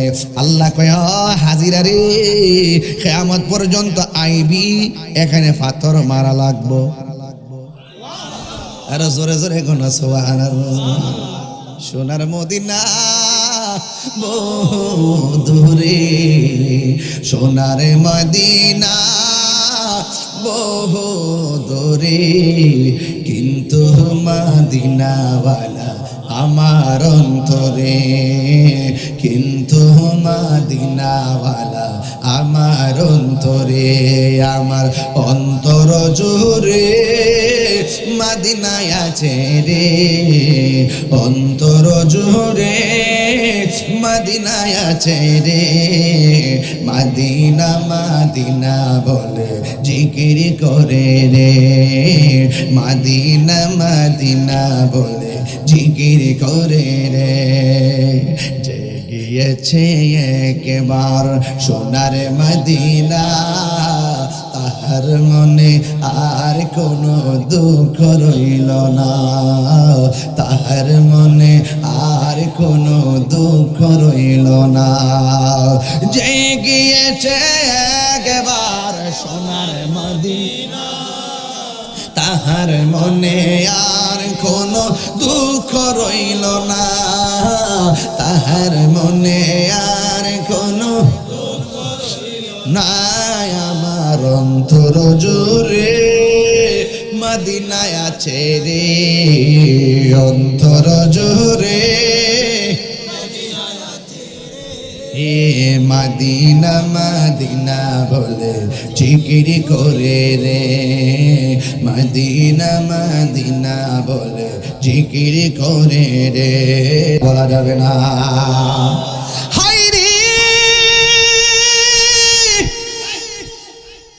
ও শুলকাটার বাবা,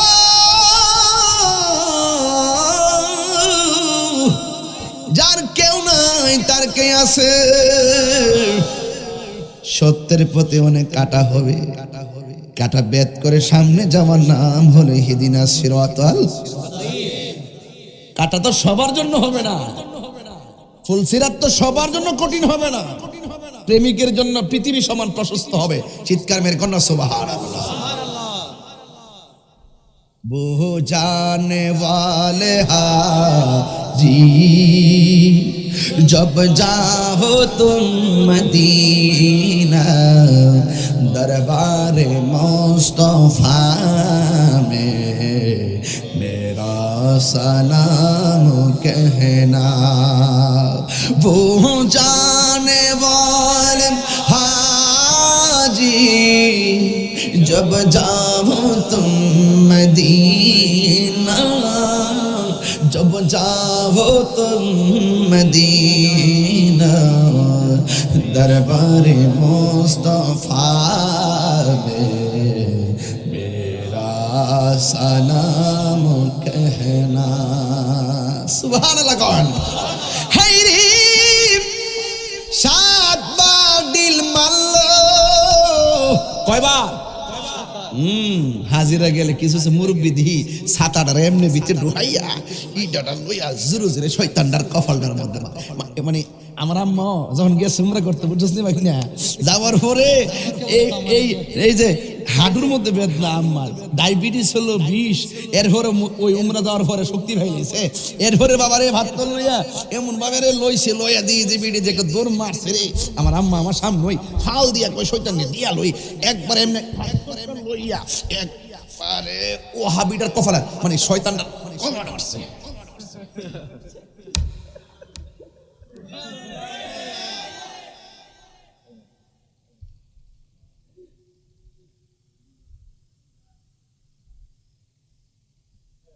এখনো ইডা আসেনি, এটাই হজের হুকুম।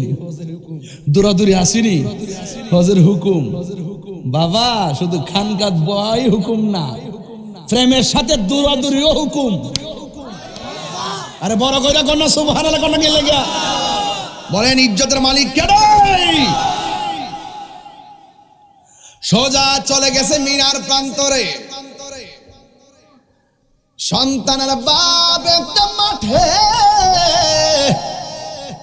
বাবা সন্তানরে কয় পুত্রে আমি চাইতেছি তোমার এখানে জবাইটা করবো, তুমি কি কয়? পুতে ডাক দিয়ে কে আব্বা আমি রাজি আছি, তবে জবাই করার আগে আমার চোখ দুইটা বাঁধতে হবে, পা দুইটা বাঁধতে হবে, হাত দুইটা বাঁধতে হবে। আমি না আপনার ফুলা, দীর্ঘদিন ফুলারে দেখেও তো শখ মিটে নাই। আমার চোখের দিকে তাকাইলে আপনার মায়া লাগতে পারে, আর মায়া লাগলে আমার আল্লাহ বেজার হয়ে যেতে পারি। বাবা আমার চোখ দুইটা বেঁধে দেন।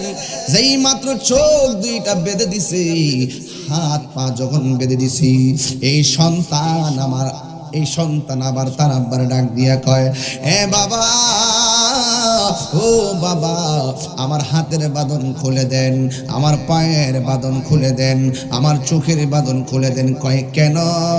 কয় আপনি যদি আমার হাত পা বান্দা জবাই করেন, কিয়ামত পর্যন্ত মানুষ আপনারে বলবে ইসমাইল রাজি ছিল না, রাজি থাকলে হাত পা বাঁধলো কেন? নিঃসন্দেহে সন্তান রাজি ছিল না, আপনাকে অপবাদ দিতে পারে। ও বাবা হাত পা খুললা দেন, চোখ দুইটা খুললা দেন, মানুষে যেন বলে আমি স্বইচ্ছায় আল্লাহকে রাজি করতে যাইয়া তলোয়ারের নিচে আমি গলা পেতে দিয়েছি। এরপরে সন্তানের বাঁধনগুলা খুলে দিল, হাতের বাঁধন খুলে দিয়েছে, পায়ের বাঁধন খুলে দেওয়ার পর এবার ইব্রাহিম আলাইহিস সালাম কয়ে বাবা শুইয়া যাও। ফালাম্মা আসলামা ওয়া তাল্লাহু লিল জাবিন,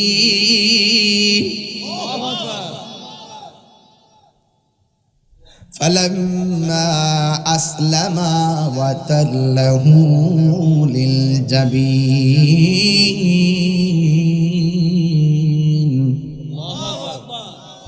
বাবাও রাজি, পোলায়ও রাজি।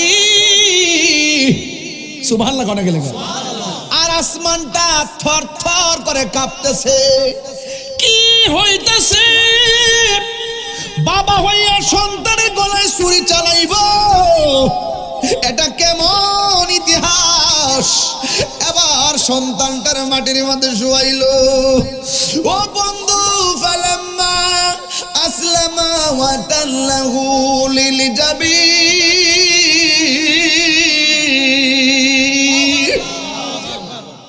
সন্তানটার মাটির মধ্যে শুয়াইয়া গলার মধ্যে যখন তলোয়ারটা ধরবে, ছুরিটা ধরবে, কিন্তু গলার ভিতরে ছুরি তো যায় না রে। পাথরে টাচ করলে পাথর ফেটে যায়, কিন্তু গলার মধ্যে ধরে না। ইব্রাহিম নবী ছুরিরে ডাক দিয়ে ছুরিরে গলা কাটস না কেন? ইব্রাহিম নবীরে ছুরি ডাক দিয়ে কয় আপনি আমার বলতেছেন একবার ছুরি কাটার জন্য, আর আমি নির্দেশ পাইতেছি শতবার, খবরদার আমার জবিহুল্লাহর গলায় কিন্তু টাচ করিস না। আল্লাহু আকবার না কেন? দেখেন এবার যখন এইভাবে কয় লাস্ট, যখন দুইবার দেওয়ার পর তৃতীয়বার একদম চূড়ান্ত, এবার যেই মাত্র চূড়ান্ত ছুরিটা চালাইব, ওই মুহূর্তে আমার আল্লাহ ডাক দিয়া কয় জিব্রাইল, ও জিব্রাইল। জিব্রাইল আলাইহিস সালামের জীবনে কয়েকবার দ্রুত গতিতে আসছে। একবার হলো ইউসুফ আলাইহিস সালামকে তার 10 ভাই মিল্লা যখন কূপের মধ্যে ফেলে দিয়েছে, আল্লাহ ডাক দিয়ে ও জিব্রাইল, আমার ইউসুফ কুয়ার পানির সাথে বডিটা লাগার আগে তোমার পাখাগুলো পানির নিচে বিছাইয়া দিয়া আমার ইউসুফের জন্য বাড়ি বানায়া দাও। দ্বিতীয়বার হলো, দ্বিতীয়বারটা পরে, কিন্তু আগে কইতাছে আর কি ইব্রাহিম আলাইহিস সালাম বলে দ্বিতীয়। এরপর বোঝার জন্য বলছি, উহুদের জমিনে যখন আমার নবী যখন দন্ত মুবারক ভাঙলেন, মাথা মুবারকের উপরে যখন হেলমেট ঢুকে গেছে, আর রক্ত মুবারক গুলো বায়া বায়া এই দিক দিয়ে যখন পইরা যে এই মাত্র দাড়ি মুবারক থেকে রক্ত মুবারকের ফোঁটাটা ঝরে গেছে, আল্লাহ ডাক দিয়ে জিব্রাইল যাও যাও, আমার আমার বন্ধু নবীর দন্ত মুবারকের রক্ত মুবারক জমিনে পড়ে যাচ্ছে। একটা ফোঁটা মুবারক যদি জমিনে পড়ে কিয়ামত পর্যন্ত এই জমিনে কোনো গাছপালা হবে না। তাড়াতাড়ি যাইয়া আমার বন্ধু নবীর রক্ত মুবারকটা হাতে নিয়ে নাও।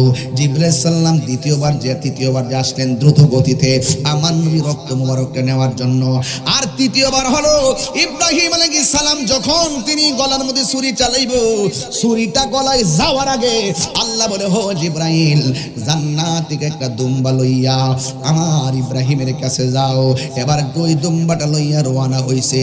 আসমান থেকে জিবরাইল সাল্লাম যখন সন্তানের গলার মধ্যে ছুরি চালাইব, ওই জিবরাইল সাল্লাম উপর দিকে ডাক মেরে কয় আল্লাহু আকবার, আল্লাহু আকবার। ইব্রাহিম আলাইহিস সালাম সেটা শুনলেন, শুনে বলতেছেন লা ইলাহা ইল্লাল্লাহু আল্লাহু আকবার, আল্লাহু আকবার, আল্লাহু আকবার। আর সন্তান ছুরির নিচে দেখা কয় আল্লাহু আকবার ওয়ালিল্লাহিল হামদ। এই তাসবিহ এখনো আয়ামে তাশরিক আছে না নাই? এখনো আমাদের মাঝে আছে না নাই? এই কুরবানিতে পড়তে হয় কি হয় না? এই ফরজ নামাজের পরে আমরা এই তাসবিহ প্রতি ফরজের পরে পড়তে হয় কি হয় না? পুরুষ পড়বে জোরে জোরে, মহিলা পড়বে আস্তে আস্তে। এটা পড়া হলো ওয়াজিব রে বাজান। রাস্তার মোড়ে যাওয়ার সময় এটা পড়বেন, ঈদগার ময়দানে পড়বেন আল্লাহু আকবার, আল্লাহু আকবার, লা ইলাহা ইল্লাল্লাহু আল্লাহু আকবার, আল্লাহু আকবার ওয়ালিল্লাহিল হামদ। এটা তাসবিহটা পড়বেন ইনশাআল্লাহ। বন্ধুগণ, এবার ইব্রাহিম আলাইহিস সালাম যখন হযরত জিবরাইল আলাইহিস সালাম যখন দুম্বা লইয়া যাচ্ছে আর তাসবিহ তিনজনের মধ্যে যখন একটা জিকিরের ঢেউ উঠে গেছে, ওই মুহূর্তে আমার আল্লাহ ডাক দিয়া কয় ওয়ানাদাইনাহু আইয়া ইব্রাহিম قد صدقت الرؤيا إنا كذلك نجزي المحسنين وناديناه أن يا إبراهيم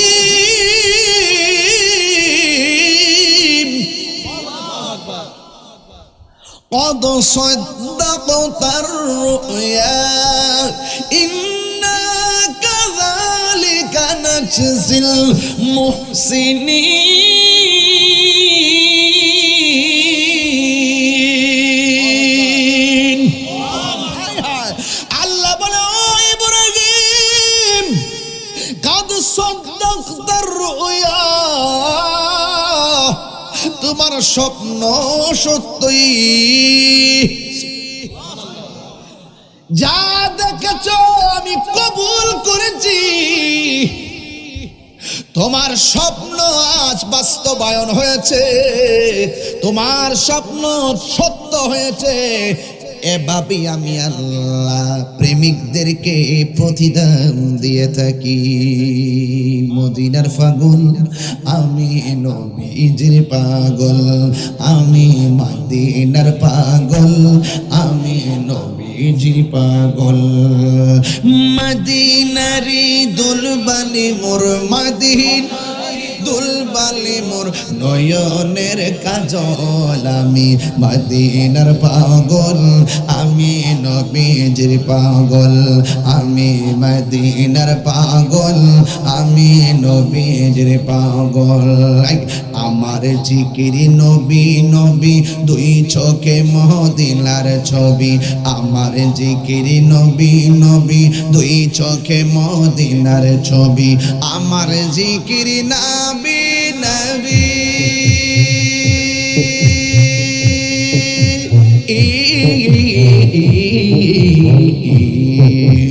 আমার জিকির নবী নবী, দুই চোখে মদিনার ছবি। আমার জিকির নবী নবী, দুই চোখে মদিনার ছবি। নবীর প্রেমে দিতে রাজি, নবীর প্রেমে দিতে রাজি, নবীর প্রেমে দিতে রাজি। জীবনের সফল মদিনার পাগল আমি, নবীজির পাগল আমি, মদিনার পাগল আমি, নবীজির পাগল। মদিনারি দুলবালি মোর, মদিনা নয়নের কাজল আমি, মদিনার পাগল আমি নবীজির পাগল আমি মদিনার পাগল আমি নবীজির পাগল আমার জিকির আমার রোগের সকল সুখ দয়ালে নবীর সালাম দরুদ আমার রোগের সকল সুখ দয়ালে নবীর সালাম দরুদ আমার রোগের সকল সুখ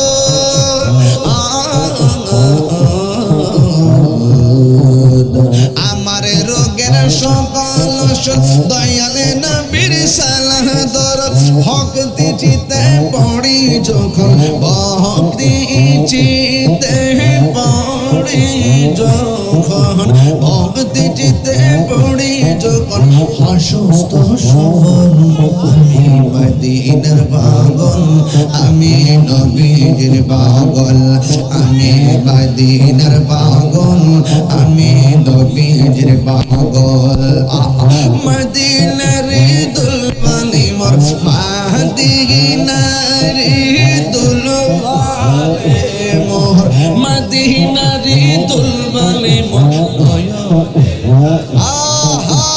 মদিনার পাগল আমি নবীজির পাগল আমি মদিনার পাগল নবীজির পাগল খুশি না বেজান গজল ফারিনি রে বাজান গাই না কম গাই এখন একটু কমায় দিছি কিন্তু শান্তি লাগেনি জোরে কোন লাগেনি নাতে রাসূল বলা হলো নবীর সাহাবীদের সুন্নত রে বাবা আর নাতে রাসূল শোনা হলো আমার দয়াল নবী মায়ার নবীর সুন্নত যারা সমালোচনা করে হেরা আসলে পারে না ঠিক আমার মতো পারলে তারাও গাইতো ঠিক কথা কয় ঠিক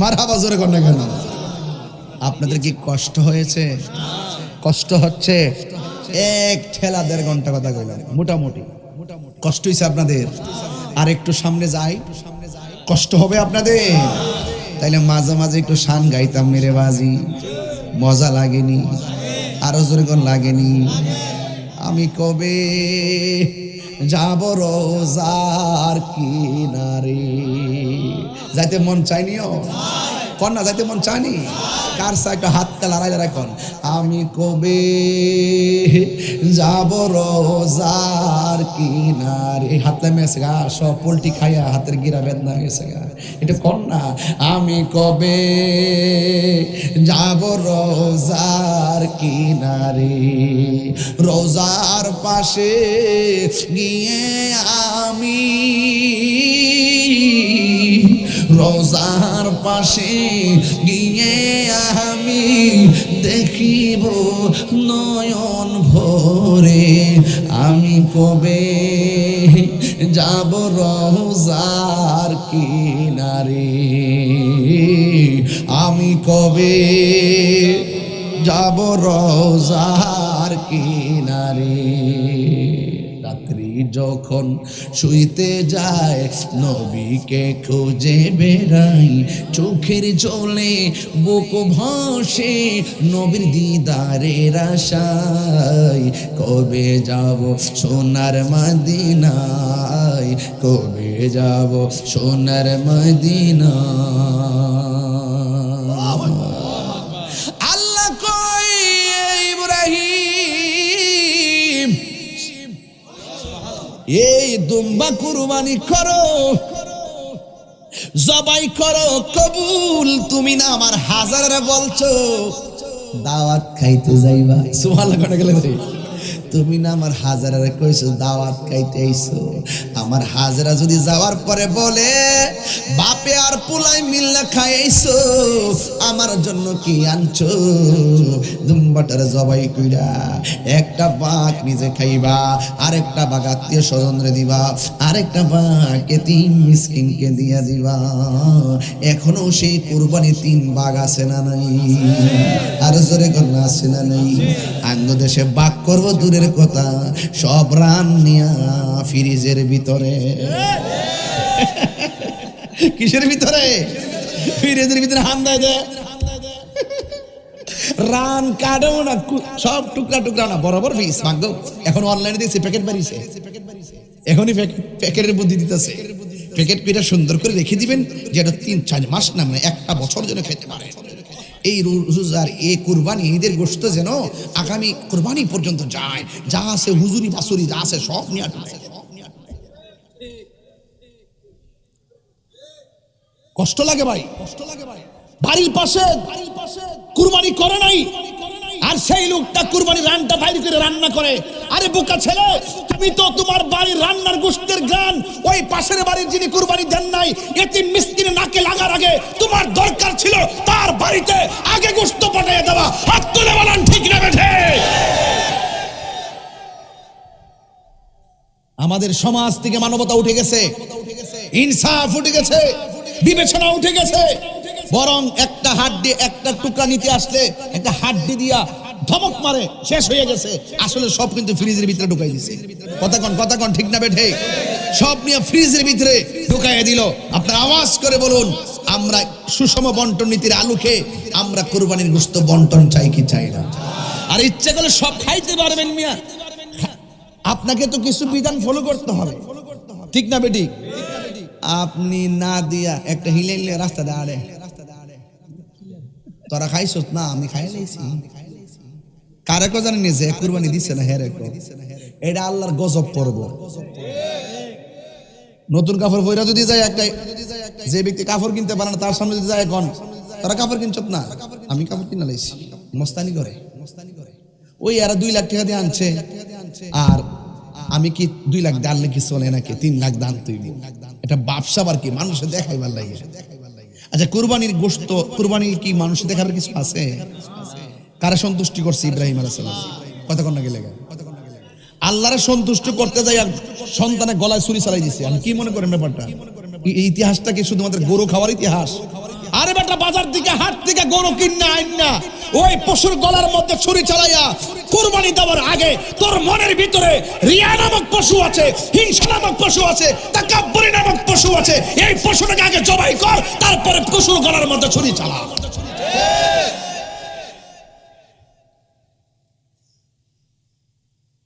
অহংকারের দেশ বাসে না, সাবধান বলে দিলাম। কুল ইন্না সলাতি ওয়া নুসুকি ওয়া মাহইয়ায়া ওয়া মামাতি লিল্লাহি রাব্বিল কুরবানি, আমার জীবন, আমার কুরবানি, আমার মরণ, আমার জীবন সব আল্লাহর জন্য। আল্লাহর কাছে কুরবানির গোশত পৌঁছে না, পৌঁছে শুধুমাত্র বান্দার তাকওয়া। চিৎকার মেরে কোন সুবহানাল্লাহ। এই জন্য আপনাদেরকে অনুরোধ করে বলবো, কুরবানি দিবেন, পাশের বাড়ির মানুষটাকে যেন কষ্ট না পায়। সে আসতে হবে কেন? আপনি প্রথম কাইটে আগে তার বাড়িতে পাঠান, পরে দূরে দিয়েন, আগে তার কাছে পাঠান। এই জন্য বলছি, যুবকদেরকে বলবো এই ব্যাপারে উদ্বুদ্ধ হবেন। আপনার ঘরের বাবা মাকে আপনি প্রেসার ক্রিয়েট করবেন। মা, আমরা আগে খাবো না, তাদের মুখে আগে খাওয়ান দেন। আমরা কাপড় পরবো না, তাদের গায়ে কাপড় দেন। কথা কোন ঠিক না বেঠি?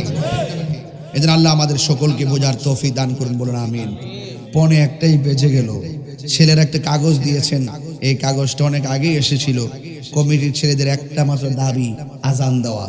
আমি তো আজান সব সময় দেই, এরপর আপনারা দাবি করছেন। কমিটিদের যেহেতু দাবি, না বললেও তো হয় না।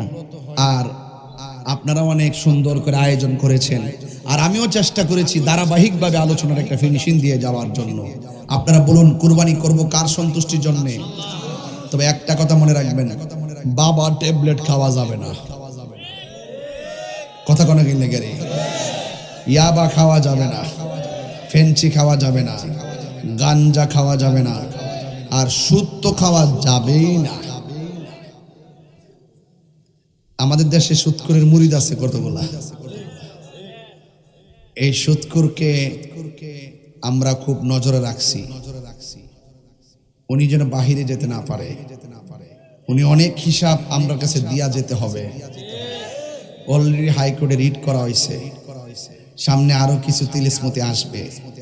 যদিও এখনই তিনি এতে কাছে বসে আছেন, আউলা লাগাইয়া এমন ভাবে কথা কর, চোখটা কিন্তু ফানি আয় না। বাটপাড়িতে সেরা, তিনি দেশের কেউ না, তিনি এই দেশের কেউ না, তিনি দেশের জন্য কিছুই করে নাই। কথা বলেন ঠিক কিনা? দেশের মানুষকে সুদের চারা লাগাইয়া সুদ খাওয়া শিখাইছে। কথা কোন ঠিক না বেঠিক?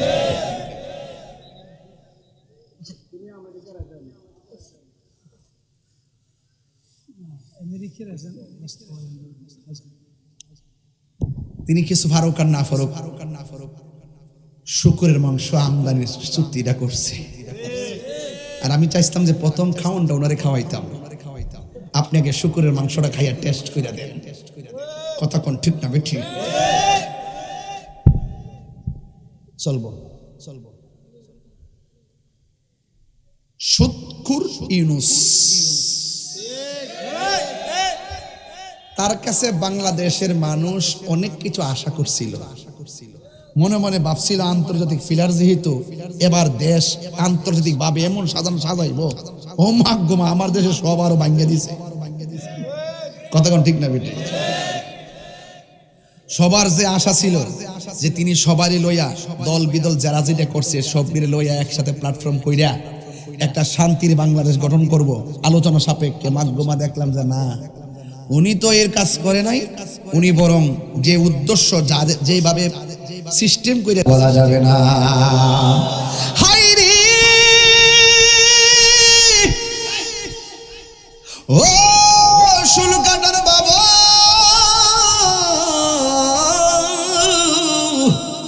যার কেউ নাই তার কে আছে। সত্যের পথে অনেক কাটা হবে, কাটা বেদ করে সামনে যাওয়ার নাম হলো হিদিনা সিরাতাল। কাটা তো সবার জন্য হবে না, ফুলসিরাত তো সবার জন্য কঠিন হবে না। প্রেমিকের জন্য পৃথিবী সমান প্রশস্ত হবে। চিৎকার মেরে কন্যা সুবহানাল্লাহ। বহু জানে वाले हाजी जब जाओ तुम मदीना दरबार मुस्तफा में मेरा सलाम कहना। वो जाने वाले हाजी जब जाओ तुम मदीना, जब जाओ तुम मदीना दरबार मुस्तफा में मेरा सलाम कहना। सुभान अल्लाह। कौन है रे सात बार दिल माल्लो, কয় বার হাজিরা গেলে কিছু মুরব্বি দিহি ছাতাটার এমনি ভিতরে ঢুকাইয়া ইটাটা লইয়া জুরু জুরে শয়তানটার কপালটার মধ্যে। মানে আমার আম্মা যখন গেছে উমরা করতে, বুঝছিস না ভাই না, যাওয়ার পরে এই যে হাঁটুর মধ্যে বেদনা, আম্মার ডায়াবেটিস হলো 20, এরপরে ওই উমরা যাওয়ার পরে শক্তি পাইছে। এরপরে বাবারে ভাত করে লইয়া এমন ভাবে লইছে, লইয়া দিয়ে যে বিড়ি যে একটা দৌড় মারছে রে আমার আম্মা, আমার সামনে ওই ফাল দিয়া কই শয়তানকে দিয়া লই একবার এমনি লইয়া একবারে ও হাবিটার কপালে মানে শয়তানটা কপালে মারছে।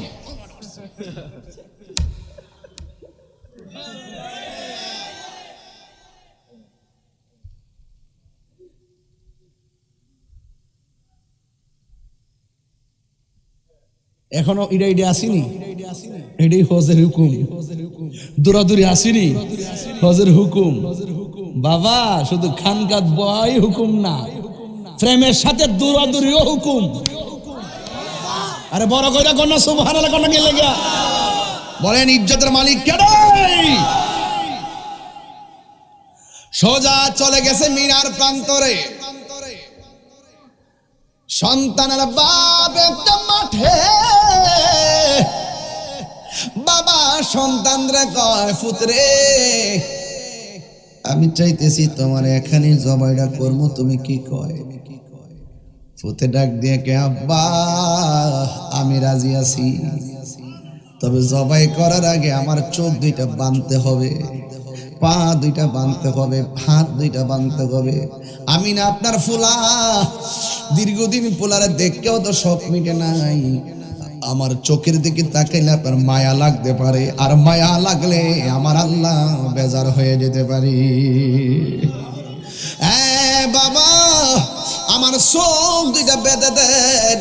যেই মাত্র চোখ দুইটা বেঁধে দিছি, হাত পা যখন বেঁধে দিছি, এই সন্তান আবার তার আব্বার ডাক দিয়া কয়, এ বাবা, ও বাবা, আমার হাতের বাঁধন খুলে দেন, আমার পায়ের বাঁধন খুলে দেন, আমার চোখের বাঁধন খুলে দেন। কয় কেন? কয় আপনি যদি আমার হাত পা বান্দা জবাই করেন, কিয়ামত পর্যন্ত মানুষ আপনারে বলবে ইসমাইল রাজি ছিল না। রাজি থাকলে হাত পা বাঁধলো কেন? নিঃসন্দেহে সন্তান রাজি ছিল না, আপনাকে অপবাদ দিতে পারে। ও বাবা, হাত পা খুললা দেন, চোখ দুইটা খুললা দেন, মানুষে যেন বলে আমি স্ব-ইচ্ছায় আল্লাহকে রাজি করতে যাইয়া তলোয়ারের নিচে আমি গলা পেতে দিয়েছি। এরপরে সন্তানের বাঁধনগুলা খুলে দিল, হাতের বাঁধন খুলে দিয়েছে, পায়ের বাঁধন খুলে দেওয়ার পর এবার ইব্রাহিম আলাইহিস সালাম কয় বাবা শুইয়া যাও। ফালাম্মা আসলামা ওয়া তাল্লাহু লিল জাবিন,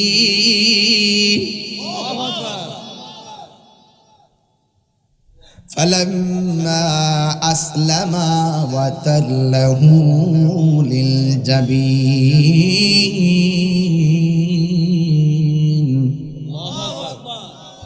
বাবাও রাজি, পোলায়ও রাজি। সুবহানাল্লাহ কোনা গেলে, আর আসমানটা থরথর করে কাঁপতেছে। কি হইতেছে? বাবা হইয়া সন্তানের গলায় ছুরি চালাইব, এটা কেমন ইতিহাস? এবার সন্তানটার মাটির মধ্যে শুয়াইল। ও বন্ধু, ফালাম্মা আসলামা ওয়া তাল্লাহু লিল জাবিন,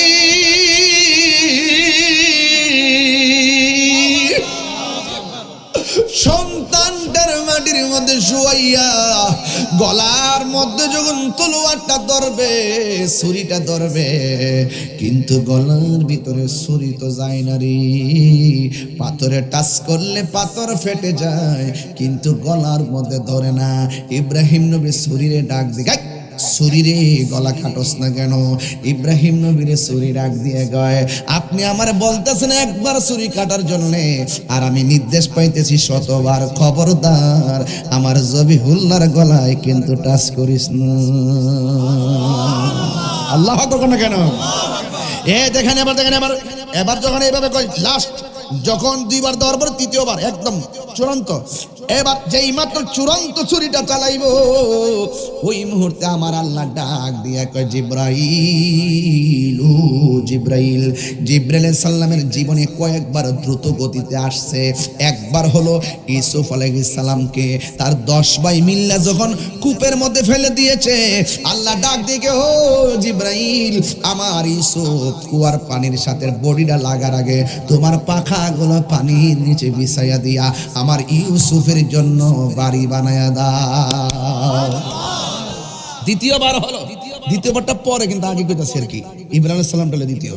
এরপর বোঝার জন্য বলছি, উহুদের জমিনে যখন আমার নবী যখন দন্ত মুবারক ভাঙলেন, মাথা মুবারকের উপর যখন হেলমেট ঢুকে গেছে, আর রক্ত মুবারক গুলো বায়া বায়া এই দিক দিয়ে যখন পইরা যে এই মাত্র দাড়ি মুবারক থেকে রক্ত মুবারকের ফোঁটাটা ঝরে গেছে, আল্লাহ ডাক দিয়ে, ও জিবরাইল, যাও যাও, আমার বন্ধু নবীর দন্ত মুবারকের রক্ত মুবারক জমিনে পড়ে যাচ্ছে, একটা ফোঁটা মুবারক যদি জমিনে পড়ে, কিয়ামত পর্যন্ত এই জমিনে কোনো গাছপালা হবে না। তাড়াতাড়ি যাইয়া আমার বন্ধু নবী রক্ত মুবারকটা হাতে নিয়ে নাও। জিবরাইল সাল্লাম তৃতীয়বার যে আসলেন দ্রুত গতিতে আমার নবী রক্ত মুবারকটা নেওয়ার জন্য। আর তৃতীয়বার হলো ইব্রাহিম আলাইহিস সালাম যখন তিনি গলার মধ্যে ছুরি চালাইব, ছুরিটা গলায় যাওয়ার আগে আল্লাহ বলে, হো জিবরাইল, জান্নাত থেকে একটা দুম্বা লইয়া আমার ইব্রাহিমের কাছে যাও। এবার ওই দুম্বাটা লইয়া রওনা হইছে। আসমান থেকে জিবরাইল সাল্লাম যখন সন্তানের গলার মধ্যে ছুরি চালাইব, ওই জিবরাইল সাল্লাম উপর দিকে ডাক মেরে কয়, আল্লাহু আকবার, আল্লাহু আকবার। ইব্রাহিম আলাইহিস সালাম সেটা শুনলেন, শুনে বলতেছেন, লা ইলাহা ইল্লাল্লাহু আল্লাহু আকবার, আল্লাহু আকবার, আল্লাহু আকবার।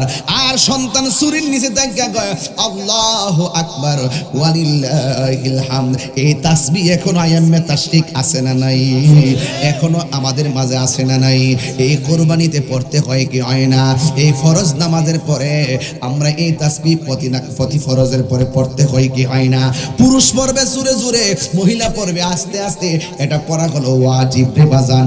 রাস্তার মোড়ে যাওয়ার সময় এটা পড়বেন, ঈদগার ময়দানে পড়বেন আল্লাহু আকবার আল্লাহু আকবার লা ইলাহা ইল্লাল্লাহু আল্লাহু আকবার ওয়ালিল্লাহিল হামদ। এটা তাসবিহটা পড়বেন ইনশাআল্লাহ।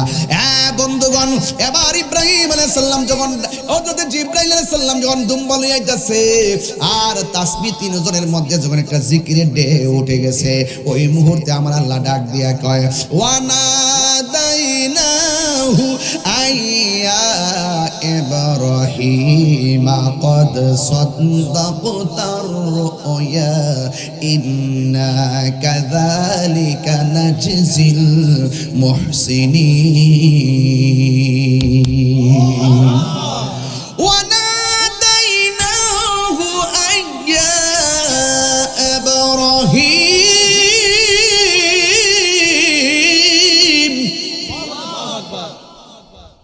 قد صدقت الرؤيا إنا كذلك نجزي المحسنين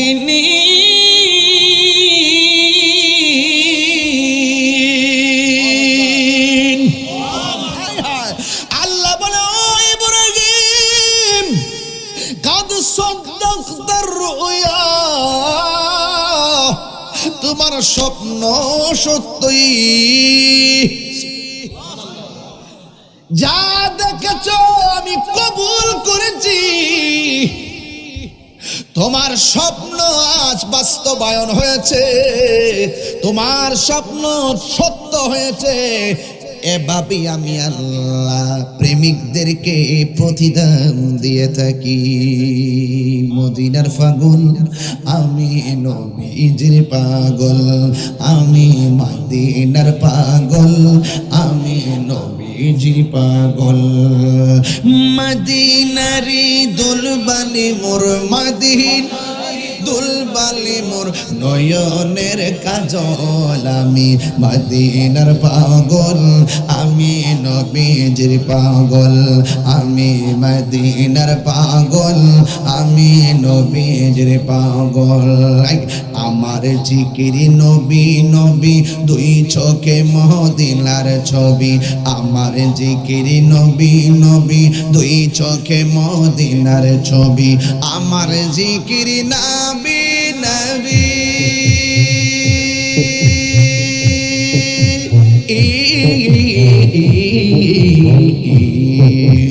আমার জিকিরি নবী নবী, দুই চোখে মদিনার ছবি।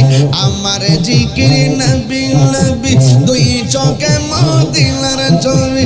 নবীর প্রেমে দিতে রাজি, নবীর প্রেমে দিতে রাজি, নবীর প্রেমে দিতে রাজি। জীবনের সফল মদিনার পাগল আমি, নবীজির পাগল আমি, মদিনার পাগল আমি, নবীজির পাগল। মদিনারি দুলবালি মোর মদিনা নয়নের কাজল আমি, মদিনার পাগল আমি, নবীজির পাগল আমি, মদিনার পাগল আমি, নবীজির পাগল। আমার জিকির আমার রোগের সকল সুখ, দয়ালে নবীর সালাম দরুদ। আমার রোগের সকল সুখ, দয়ালে নবীর সালাম দরুদ। আমার রোগের সকল সুখ, আমার রোগের সকল সুখ, দয়ালে নবীর সালাম দরুদ।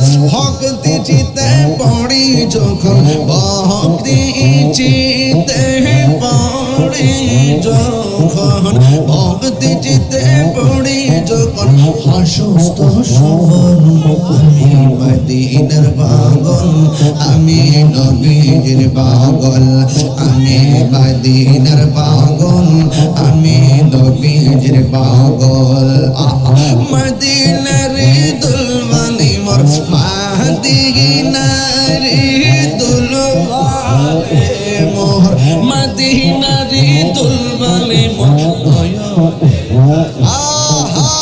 মদিনার পাগল আমি নবীর পাগল আমি মদিনার পাগল নবীর পাগল খুশি না বেজান গজল ফারিনি রে বাজান গাই না কম গাই এখন একটু কমায় দিছি কিন্তু শান্তি লাগেনি জোরে কোন লাগেনি নাতে রাসূল বলা হলো নবীর সাহাবীদের সুন্নত রে বাবা আর নাতে রাসূল শোনা হলো আমার দয়াল নবী মায়ার নবীর সুন্নত যারা সমালোচনা করে হেরা আসলে পারে না ঠিক আমার মতো পারলে তারাও গাইতো ঠিক কথা কয় ঠিক